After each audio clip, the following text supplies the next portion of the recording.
Okay. Yeah. Mommy, can you pass me the water bottle behind you? Okay, it's yours?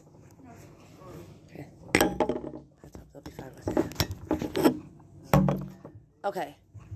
Here we go. So let's continue. All right? So that's what we're saying. You understand the concept? This is what we're saying. We're saying that, girls, it does not matter.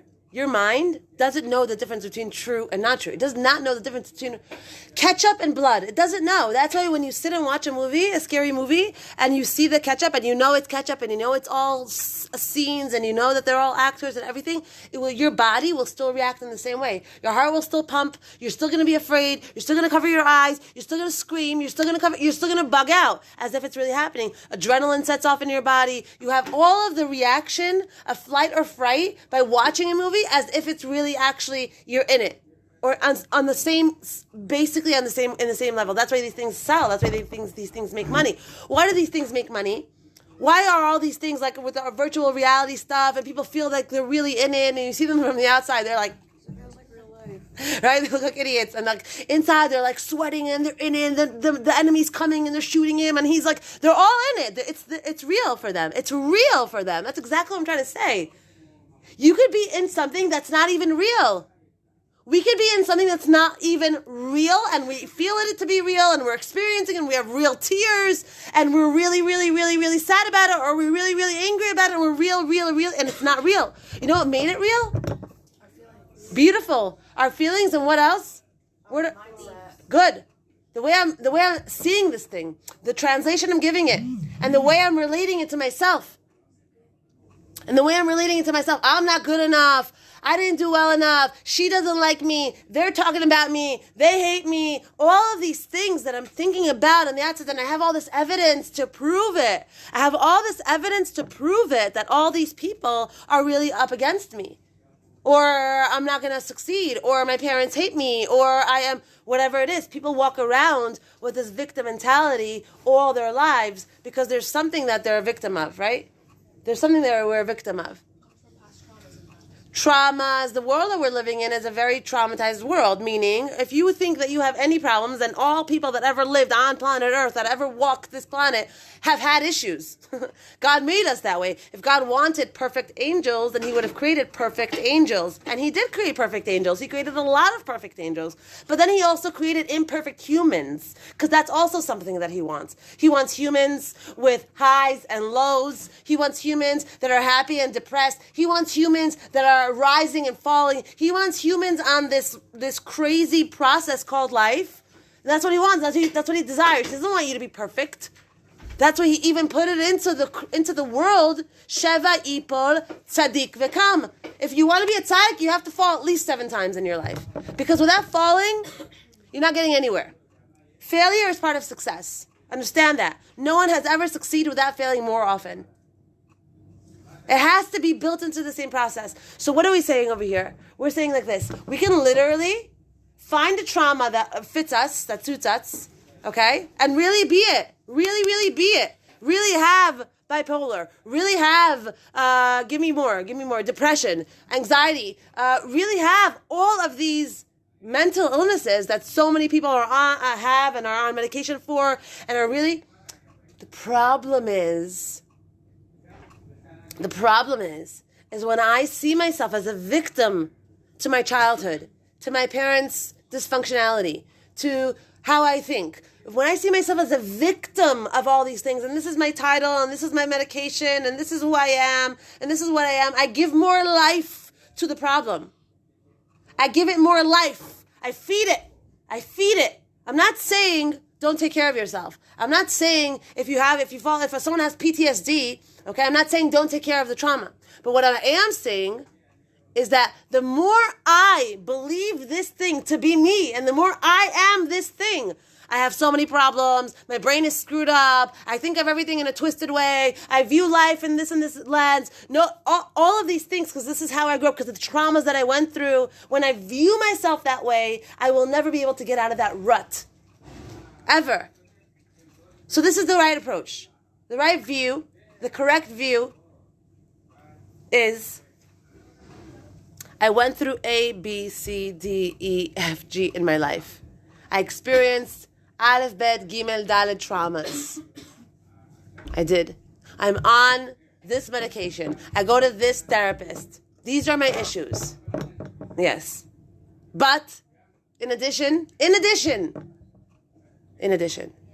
I am also, same God that gave me this big problem, that gave me this crazy trauma, is the same God that also gave me this and this and this and this and this and this and this and this and this that's amazing in my personality. The times that I'm able to give, it's so easy for me to give. It's so easy for me to help. Or I love people. I care about people. I could be my own mess and all of a sudden someone else is hurting, someone else is crying. I care. I literally care about the other person.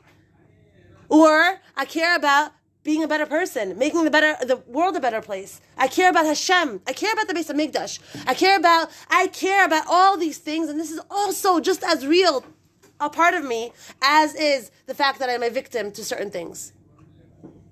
All of it. That's what makes human beings so complicated. That we're this and this and this and this and this all together. That the same trauma that scarred me, is the same trauma that also gave me a unique power that I wouldn't have had without it. You gotta go to sleep earlier, girl.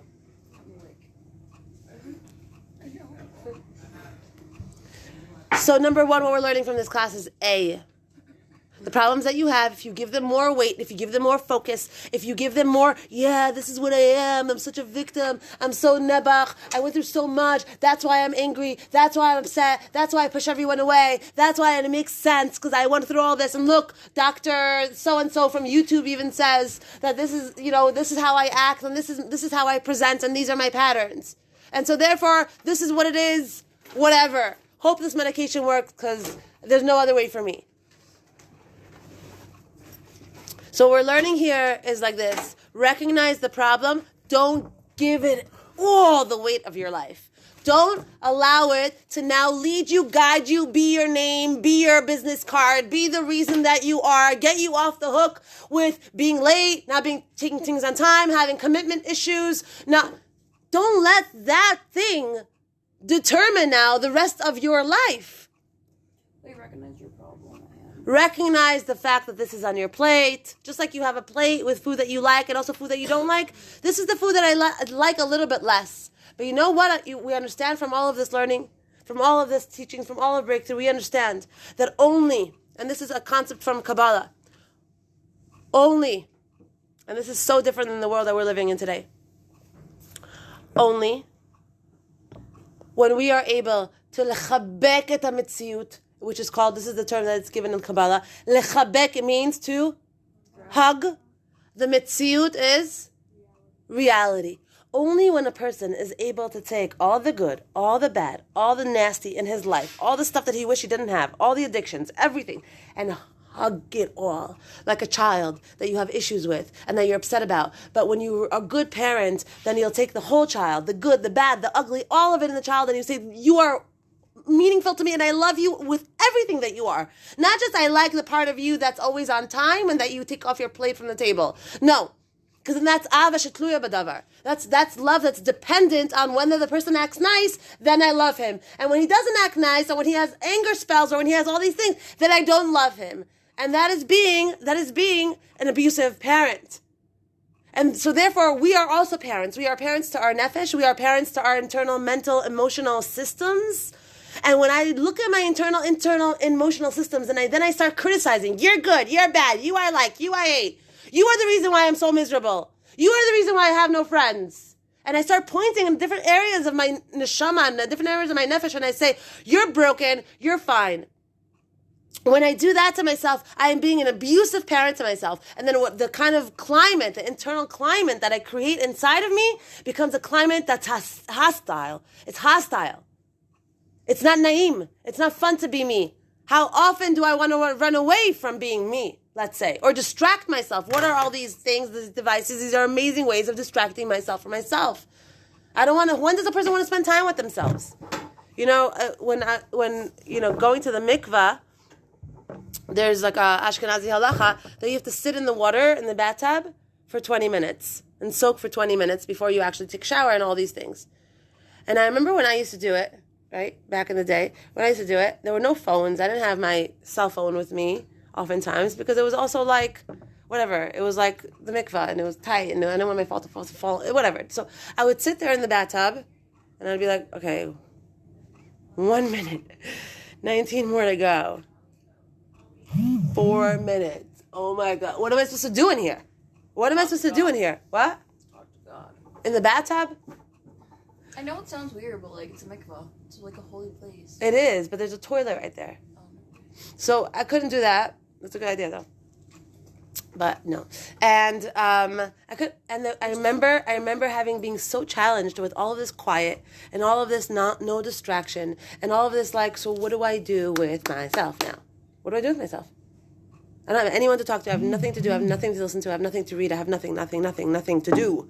Close your eyes and meditate for 20 minutes. Beautiful. Close your eyes and meditate for 20 minutes. But oftentimes, when we are in touch with ourselves, like what you just said, I wasn't then. But when we are in touch with ourselves, then that's something that we can do and we can enjoy. When we're not in touch with ourselves, we're like,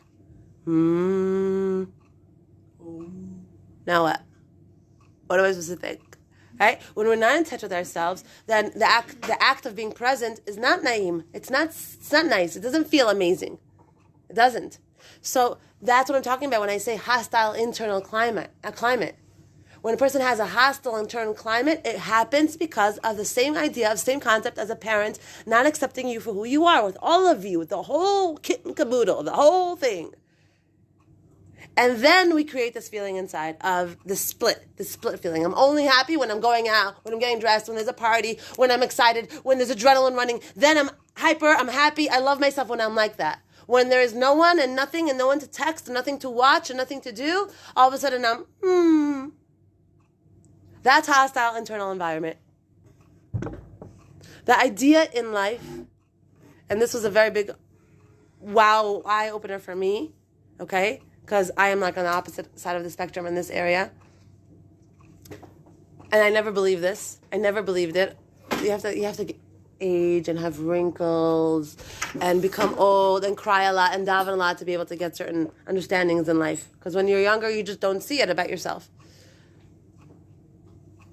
The more my reactions to life and my approach to life can be basically in the middle, meaning not too high, not too low, not in the extremities, the more I can react to people getting in my face, to emotional disturbances, to different things that are happening, to missing my cab, to missing my plane, to not being able to go home for Pesach, to whatever it is, all of it, okay? The more my reactions to those things can be balanced, the healthier, that's a sign of a healthy nefesh.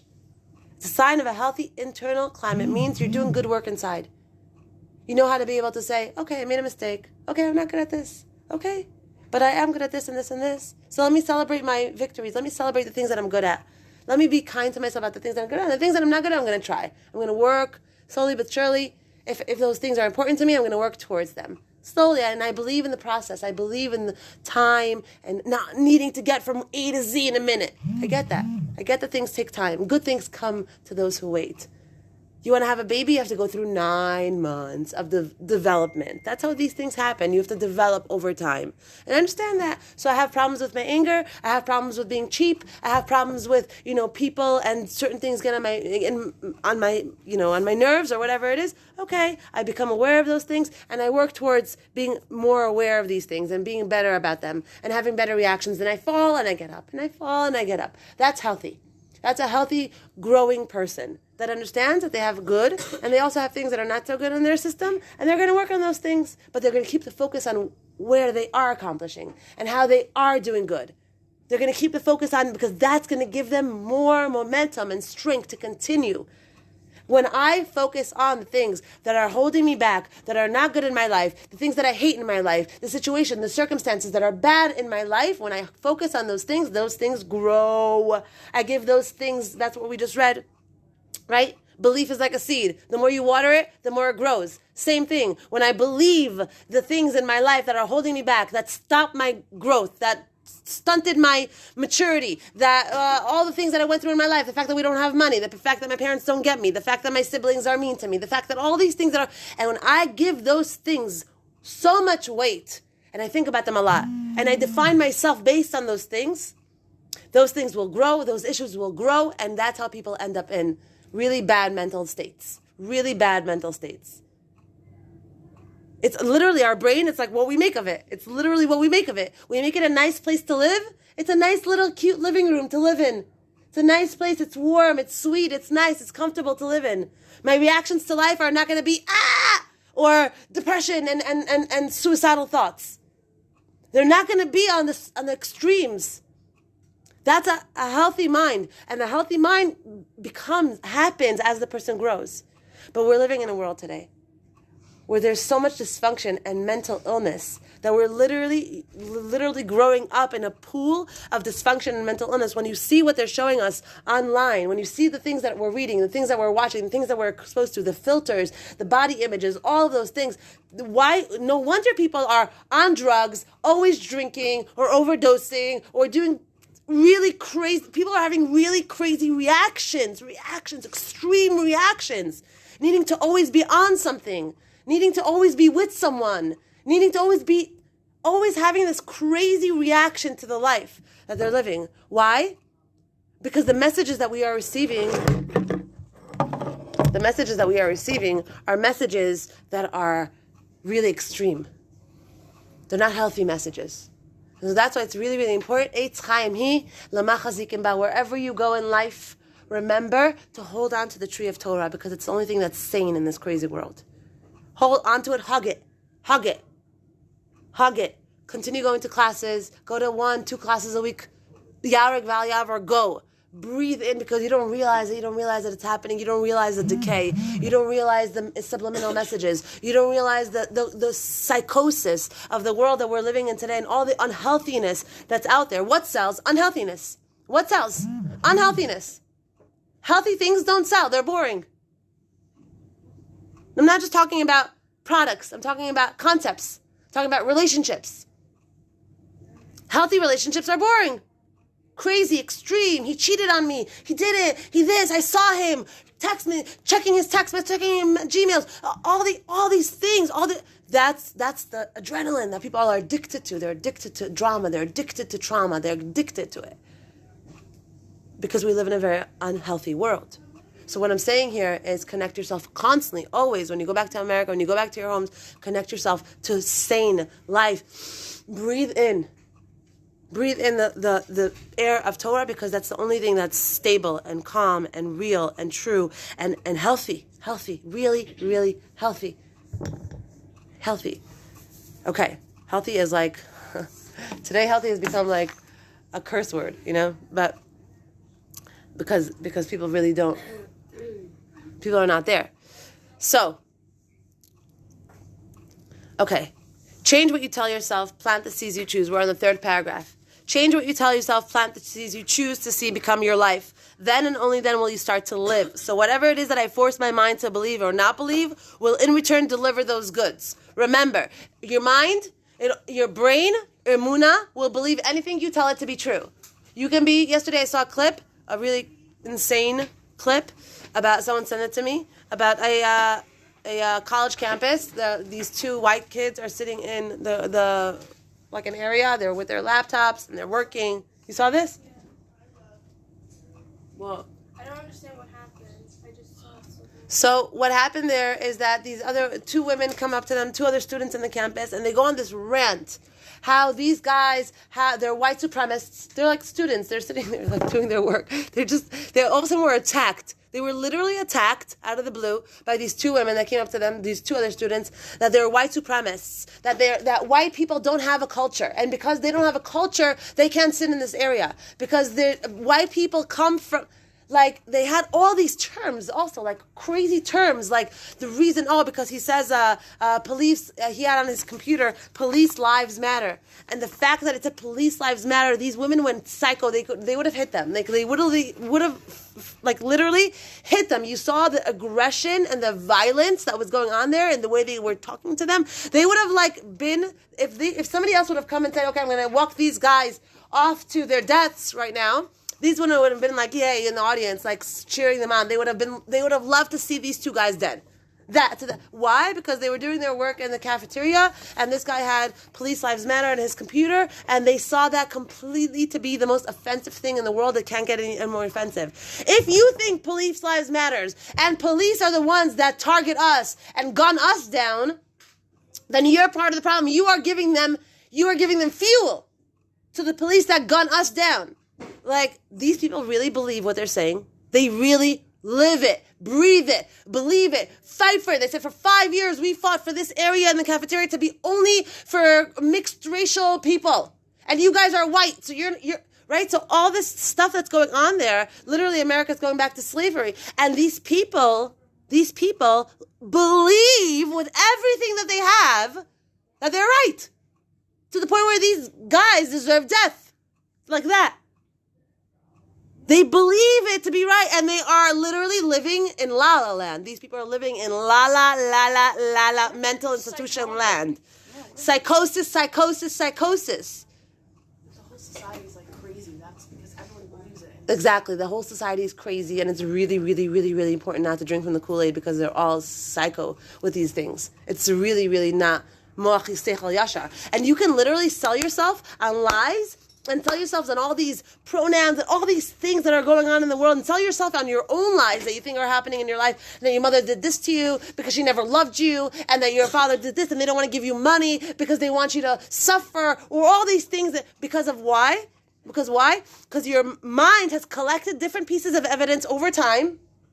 Okay? And that's exactly what's going on in America and the culture that's going on in America. They've collected different pieces of evidence that police are bad, that police kill black people, that police, because they've had this and this and this example, okay? They've had, I don't know, a few examples out of the millions of people that are arrested or that go to jail or whatever it is. They have a few examples, and that gives them strength to believe that this is the emes. This is how it is. This is how it is. Don't tell me this is black. This is peach. Oh my God. Don't tell me it's black. It's peach. You're not right for thinking that it's black. You are crazy for thinking that this is black. You're psycho. Because I know, and I'll give you proof, I'll give you evidence that it's peach. And so when you're up against things that are so opposite to what's true, people can literally buy into it, believe it, live it, kill for it. What did the Nazis do? They killed for it. So our minds are beautiful, but our minds are dangerous places. And what you put into your mind, my friends, is lethal. If you're not careful with the thoughts that are running through your mind about yourself. Because remember, thoughts, they're like the water on the rock. They erode. If they're bad negative thoughts. Negative thinking erodes the person over time. But I'm so used to thinking that way about myself. It's true though. But it's true. Everyone tells me it's true. Everyone tells me I'm selfish. But it's true. Right, so you want to stay selfish? You want to get more selfish? You want to have only selfish people in your life? You want to have destructive relationships? So it's true. Yofi, it's true. Beautiful. Nobody cares.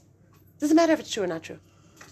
What matters is that you don't tell yourself it all the time and make it your label. That's why all these mental illnesses and all these things, when they come with labels, the labels are very dangerous. They're dangerous because the person starts buying into them on a level of, this is what I am, this is how it is, this is how it is forever, this is how it is, this is me. Don't think about yourself as this is me at anything at all, ever. Think of yourself as this is me on the things that you do that are good. Because literally, we have life and death in our hands. And that has everything to do with the thoughts that we allow ourselves to entertain. You start thinking about yourself in a smaller way. Have the other voice, and we're going to learn how to do this. Flip your script. Have the other voice in your head. Run in, the voice that's saying, that voice. Have the other voice run in and say, yo, girl, look at what you did yesterday for this and this person. Look at how kind you are. You love giving tzedakah. You care about people. Find something that is good about this and harp on that. Stop yawning. Okay, next. We have to make smart, deliberate, cognitive choices about what we choose to see develop in our lives. Okay? Your thoughts, you're creating... What? I said I promise you you're not I know, not boring, my friend. Your thoughts are creating your life. Yes. Before you remember the sentence, only when you're able to hug reality. Oh, yes. So only when you are able to hug all of it, the whole part of, all of the parts of yourself. Meaning, all the good, all the bad, all the ugly. Hug the whole thing, and not make your love for it dependent. I don't love myself only when I'm successful. I don't love myself only when I have a boyfriend that loves me. I don't love myself only when I get into a certain program. I don't love myself only when I'm skinny and cute and pretty. Because if I make my love for myself dependent on all the things in my life that I do good, and then I make the part of myself that I don't like, the hatred that I have towards the things that I don't like, something that is just, ew, I hate about myself, I hate about myself, then what I'm doing is I'm becoming an abusive parent.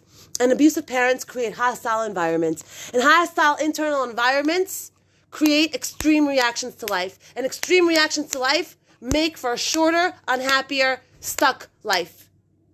Destructive life. Understand the process? How the process goes? So in essence, when I hug all of me, you say it. When you hug reality, only when you're able to hug reality is when you could accept yourself. Only when you are able to see the good, the bad, and the ugly inside of you and hug all of it and say thank you for all of it. All the stuff that is not even good about you, they don't like about you, but you say thank you for it and you love it also. It's just like loving the child that sometimes acts beautiful, but sometimes acts like you just want to literally chop him up, put him in the room like that. Just get rid of him, right? But as a parent, that's a loving parent, we don't do that. We see the darkness in our kids and we see the goodness in our kids and we have to love all of it. Because if we only start loving the good parts of them, then they're going to start hating the bad parts of them. And if they start hating the bad parts of them, they're going to start hating themselves. And that's how mental illness is created. That's how it happens. We have to love the parts of them that we don't love. We have to love it. And we have to love them about ourselves as well. What? Anyone say something? So that's what we have to do. That's the idea of hugging reality, hugging all of the parts of yourself, hugging all of it, and not just being ahava shetluya b'davar, love that is dependent on something. Only when I'm skinny, then I love myself. Only when I'm good, then I love. Only when she gives me a good word, then I love myself. Then I feel good inside of myself. But when someone says something nasty to me, or when I fail my test, or when I gain weight, or when I don't get that job interview, or whatever it is, then I knock myself. I hate myself. I don't want to be with myself. I want to run away from myself. I want to take drugs. I want to drink. I want to party. I want to escape. That is a hostile internal environment, and that needs to be controlled by us. We are the parents for this hostile internal environment. We're the ones. So that means when things are not going good for you, when she's not texting you back, when he's not texting you back, when you're being rejected, when you gained weight, when you fail your test, when you don't get into that program, when you fail the job interview, you say to yourself, you are still amazing, even if she's not calling you back. You are still such a good person. Now, let me sit down and write you a letter. I will write myself a letter, and I will tell myself, okay, where am I good? Where am I kind? Where am I worthwhile? Where is my worth? How am I a worthwhile human being that takes up space on this world? Where does that happen? What did I do to make that happen? I literally have to work with myself like I'm my own therapist. Because if I let this thing just go, it's like wildfire. All of a sudden, I'm judging myself, and I'm hating on myself, and I get depressed, and I go into bed. Your thoughts, your perception of reality is in fact your reality. It's the only reality you will have until you train your mind, and then your reality will be the new set of thoughts that you are having. Capish? Yofi. That's how it goes. Your thoughts create your reality. The only way to change your reality is by changing your thoughts. It's not a reality that you're having that is objective. The reality that you're having is subjective. Based on how you think about yourself, based on how you analyze yourself, based on how you evaluate yourself at life, based on how you rate yourself, the grade you give yourself, that will determine your future grade. That will determine your future life. That is creating the reality that you are living, breathing, waking up to, going to sleep to. The relationships that you're having, your success or lack thereof. So if you want to change your life and make it a better life, and make it an easier place to live, and a nicer place to wake up to, and a nicer place to go to sleep to, It has to start. You have to realize that the power is in your hands. You have the ropes in your hands. This horse that's crazy, that goes here and that goes there, and that makes you feel high, that makes you feel low, and that makes you cry, and that makes you want to run away, and that makes this crazy thing, it's inside of you. And unless you take the reins and you say, whoa, one second, I'm going to guide you. Okay, so you failed the test. Okay, so you were rejected. Okay, so nobody likes you. Okay, so nobody called you out for dinner with them. Okay. How are you going to handle that? How are you going to now be your best friend, your own best friend? Now go and be your own best friend. Don't be your abuser. Yeah, you deserve it because you're this and you're that and because you didn't do enough of this and because... Don't be your bully. Be your best friend. What would you say to your best friend if she felt like she's down in the gutter because nobody invited her, nobody cares, no one's there for her, it's her birthday, everyone forgot? What would you do for her? Do it for yourself. We have no choice. We have no choice other than that because we will suffer. We will continue to make our internal life suffer. And then how you feel in here, you express out here. And you see and you perceive. You can have the same room, two different people. One sees old, nasty, dirty, mold. And the other one sees connection, learning, Beis Medrash, Torah books, used Torah books for many, many years. They don't have to be new. The fact that they're old means a lot. That is based on the perception of each person. Each person has a perception based on their own internal climate. You understand? Is it clear? Are we clear? Yes? Thoughts are dynamite. Don't just be like, yeah, I'll think whatever I want. I'll just knock myself every time I look in the mirror. I'll just knock my decisions. Don't do that. Don't do that because that will determine the quality of your life. Build yourself on the inside. Give yourself positive feedback. Tell yourself how good you are. You failed that, it's okay. Look at all the 99 other things that you did good. Yofi. Celebrate your victories. Celebrate your accomplishments. You want to start exercising? It's hard for you to get out the door? Go out the door. Go out for 10 minutes. Just walk slowly up and down the block and then tell yourself, good for you. You took the first step. And don't just be like, no, it's real. That's how things start moving. We're not all or nothing beings. We're not computers. You switch it on and switch it off. We're humans. We're complicated. So, what time is it? Okay, we have 5 more minutes. Let's do the third eye. We're going to do the third eye. Your thoughts, you are creating your life. Okay, the third eye. The third eye is the eye that gives vision to the perception you have right now. Okay, there's something called the Ayin Shlishit. The Ayin Shlishit is an invisible eye. But what that means, it's invisible to us physically, but it's not invisible in the mental, emotional, spiritual realm. It's not invisible at all. Every person has a third eye. Third eye is the eye of the perception that I have of life. What? It's not our brain. I'll explain to you what it is in a second. It's the perception that I have in my life. Now, when you were 10, did you have a different perception of life? Okay, so that third eye, imagine it like a bank account. What? Good. The third eye, think of a bank account. An account. That whatever you deposit into your account, you have. Right? Every day you come, you deposit $10, and $100, $15, $8. You're always depositing money into that account. Okay? That account sits there, and it starts growing because every day you're depositing money into that account. Okay? Based on how much money you deposit into this account, that's how much money you're going to have to use. That is the money that you have. Same thing with the third eye. The third eye is a vision. It's a perception of reality that we have in our lives, and the thoughts that we invest, the thoughts that we like deposit. The same idea with the money. The thoughts that we deposit into this third eye. That is the perception that we're going to have from life.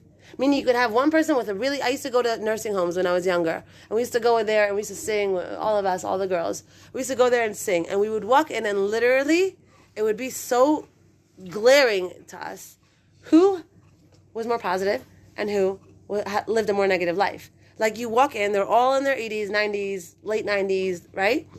Part of the women are like, oh, sweetheart, so nice to see you. You're so sweet. You came to sing for us. Look at my grandchild, right? That. And then we would, the same cafeteria, have the women that are like, get out of here. Why are you coming here? Get out of here. We don't want to hear you. Ah, ah. Like, literally, you would hear them. Like, I'm not judging them. I'm giving an example. The example is that we become what we invest into ourselves throughout our lives. When I say invest, I mean the thoughts we have and the way we convince ourselves to think otherwise, and the people that we surround ourselves with, and the amount of positivity and light we surround ourselves with, and not darkness and harshness and judgment and anger and anxiety and all the bad things. That's the idea. The idea is that we become those things. The women that were pleasant and nice and positive, these are people that learned how to view the circumstances in their life from a more positive filter, from a more understanding, from a more patient, okay, I made a mistake, it's okay. Be your own best friend. And your third eye becomes your vision. It is the vision that you have currently on yourself, on your family, on your future, on your friends. The vision that you have currently, the perception that you have currently will change. And it will change based on the deposits that you make into it, whether good or bad. The third eye is the perception that you have on life, the perception that you have on relationships, the perception that you have on how to make money, the perception that you have, the way you grasp this thing. There are many women, many men, many people that went through certain abuse in their childhood, and then they grow up and they believe that they're not marriage material. They believe that they don't know how to hold down a job. They believe it. That is their perception. That is their reality. Period. Whether it's true or not, it's irrelevant. Because they believe it, that's their reality. They will stay single no matter how beautiful they are, how nice they are. They will stay single. They will stay alone. They will not know how to make money. They will never really be able to have money. Because their perception of that is this way. And then you have those people that are dyslexic, literally dyslexic, don't know how to read, and they have so much belief in themselves. They have so much belief in themselves. They know that they can accomplish so much. From when they're 7, they're selling lemonade, and then they're selling batteries, and then they're having ideas and different things, and then they have so much belief in themselves that they open up the biggest companies, and they don't even know how to read. It's fine. I don't even know how to read. I hired this guy. He knows how to read. So it's not even a matter so much of what you know or you don't know. It's a matter of how you process it, how you process yourself, and how much you believe in yourself. If you believe in yourself, doesn't matter if you know how to read, doesn't matter if you graduate high school, it doesn't matter anything. If you believe in yourself, you'll accomplish so much in your life. If you don't believe in yourself, you can have the money, you can have the resources, you can have the looks, you can have the talents, you can have everything. You'll be like, oh, because I don't know how to read so well. Or, oh, because, I failed this once in elementary school, so forget it. And then you stay stuck in the mud and you don't go anywhere. How many people I'm going to answer you in a second and I'm going to end. How many people that were in the Olympics were handicapped? A lot. Those are the people, what do you think that they're, and then there are people that are not handicapped, bless you. People that are not handicapped, people that have everything going for them, and they can't get themselves out their room. It's all what's going on in here that determines what goes on out here. So plant your garden, use your seeds wisely, focus on what you want, don't focus on what you don't want. Be your own best friend, don't be your Billy. Don't focus on the missing tile, because there's another 99,000 pieces that are in place. Understand that everybody has problems. Everybody has issues. Everybody has to have something that's not good on their plate. Sheva yipol tzadik v'kam. God created it that way. If he wanted angels, he would have created angels and not human beings. If he would want only healthy human beings, he would have created only healthy human beings and not given them any trauma or anything that happened in their life. The idea is to overcome, not to get settled and not to get comfortable in the trauma. Oh, this is what I am. This is my definition. These are my pills, and this is what it is. And this is how far I can get, because this is what the doctors in the book say. No.